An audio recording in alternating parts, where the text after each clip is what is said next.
এই সিজনের প্রথম আম মাখা আর প্রথম আম খাওয়া। তো যাই হোক, আমার ছেলেও এই সিজনে প্রথম আম খাবে। আর আমার ছেলে আম এত বেশি পছন্দ করে, ও কিন্তু আম এত বেশি পছন্দ করে, আম হলে ওর অনেক কিছু লাগেই না, মানে ফলের মধ্যে আমটা অনেক বেশি পছন্দ করে।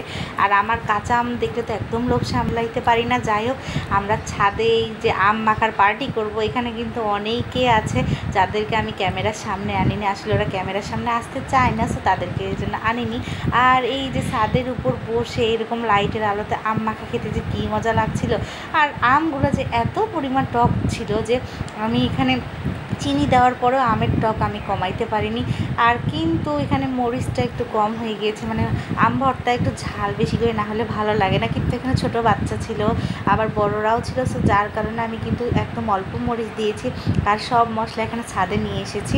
এখানে কিন্তু আমি জিরার গুঁড়া থেকে শুরু করে ধনিয়ার গুঁড়া, একটু চিনি, একটু লবণ, একটু মরিচ আর একটু যদি কাসুন্দি থাকতো তাহলে কিন্তু অনেক মজা হতো। যাই হোক, কাসুন্দি ছিল না, ব্যাপার না, এটা দিয়ে চালিয়ে নিয়েছি আর অনেক মজা করে খেয়েছি। এই আম ভর্তাতে এই সিজনে প্রথম খেয়ে আমি তো মহা খুশি। আর এই আম আমার জামাই অন্য একজনের গাছ থেকে আমাকে পেরে এনে দিয়েছে। আর আমি অনেক দিন থেকেই বলতেছিলাম যে আম খাবো আম খাবো, সো আমার জামাই আমি আবদার করবো আর সেটা রাখবে না, তা তো আল্লাহর রহমতে হতেই পারে না। তো যাই হোক, সবাই মিলে কিন্তু ওরা শালি দুলা ভাই আমার ছেলে সবাই মিলে আম পেরে এনেছে। আর আমি এই যে ছাদে আম মাখিয়ে সবাইকে খাওয়াইছি। আর এই আম মাখাটা কিন্তু অনেক মজা হয়েছিল। কে কে এই সিজনে আম মাখা খেয়েছেন প্লিজ কমেন্ট করে জানাবেন। আর এই ভর্তাটা দেখে যদি আপনাদের লোভ লাগে, আমার কিচ্ছু করার নেই, আপনারাও বাসায় বানিয়ে আমাকে কমেন্ট করতে পারেন। আর কেমন হয়েছে সেটা জানাতে অবশ্যই ভুলবেন না।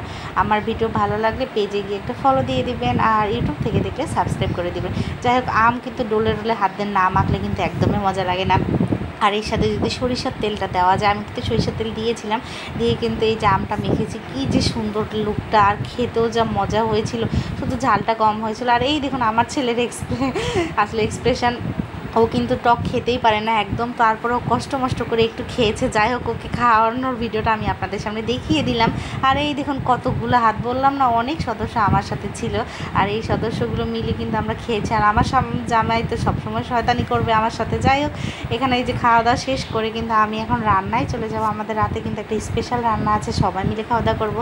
আর স্পেশাল রান্নাটা হচ্ছে গরুর মাংস দিয়ে খিচুড়ি। এই খিচুড়িটার যদি রেসিপি লাগে আপনারা প্লিজ কমেন্ট করে জানাবেন, ফুল রেসিপি আপনাদেরকে দিয়ে দেবো। এই খিচুড়ি এত মজা হয়েছিল আপনারা কল্পনাও করতে পারবেন না। এই খিচুড়িটুকু আমরা মানে মজা করে খাওয়ার পরে ভাবতেছিলাম যে আরও যদি থাকতো, না জানি আরও কতগুলো খেতে পারতাম। আসলে সবাই মিলে কিন্তু এভাবে পার্টি করতে কিন্তু খুব মজা লাগে। সেটা যদি সামান্য খিচুড়ি দিয়েও হয় তাতেও কিন্তু কোনো সমস্যা নেই। আসলে সবার মাঝে যদি খাওয়া দাওয়া করা যায় এভাবে, তার থেকে আনন্দের কিন্তু কিছু হতে পারে না। এই দেখুন আমার প্লেট একটু আমি উঠাই নিচ্ছি আসলে বাটিতে, আমি অল্প একটু খাবো, জাস্ট চেক করব কেমন হয়েছে। তবে এই খিচুড়িটা লুকটা জাস্ট অসাধারণ, আর খেতে কিন্তু অনেক মজা হয়েছিল। আর গরুর মাংসতে আপনি যেটাই রান্না করেন না কেন অনেক বেশি টেস্ট হয়। আর কি বলবো, লুকটা দেখেছেন জাস্ট ওয়াও, মাশাআল্লাহ। আমার ছেলেও কিন্তু অনেক মজা করে খেয়েছে। তো আজকের মতো এইখানেই।